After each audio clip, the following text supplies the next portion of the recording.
Hello అండి అందరికీ. శ్రీశైలం వెళ్ళిన వారు తప్పకుండా విజిట్ చేయాల్సిన ప్లేస్లో పాతాళగంగ ముఖ్యమైనది. ఈ పాతాళగంగ అనేది బస్ స్టాప్ నుండి 800 మీటర్స్ డిస్టెన్స్లో ఉంటుంది. ఈ పాతాళగంగ మనం స్టెప్స్ ద్వారానో రోప్ వేలో కూడా దిగొచ్చు అనమాట. స్టెప్స్ అయితే ఈజీగా దిగొచ్చు, ఎక్కేటప్పుడు కష్టంగా ఉంటుంది. ఈ రోప్ వే అయితే పర్ పర్సన్ 80 రూపీస్ ఛార్జ్ చేస్తారు అప్ అండ్ డౌన్ అనేది. మనము మన దగ్గర టికెట్స్ అనేవి సేఫ్గా ఉంచుకోవాలి.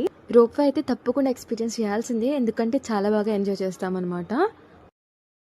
ఇక్కడ చాలామంది ఉదయమే అయితే స్నానాన్ని ఆచరిస్తారు ఈ నదిలో. నది స్నానం అనేది పవిత్రమైనది కాబట్టి. అండ్ దెన్ ఇక్కడ మనం ఈ నదిలో డ్యామ్ వరకు షికార్కి వెళ్ళొచ్చు అనమాట. పర్ పర్సన్ 80 రూపీస్ ఛార్జ్ చేస్తారు.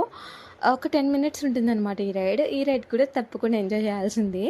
నా వీడియోస్ కనుక మీకు నచ్చినట్లయితే తప్పకుండా లైక్ చేయండి. మరిన్ని ఇన్ఫర్మేటివ్ వీడియోస్ కోసం సబ్స్క్రైబ్ మై యూట్యూబ్ ఛానల్.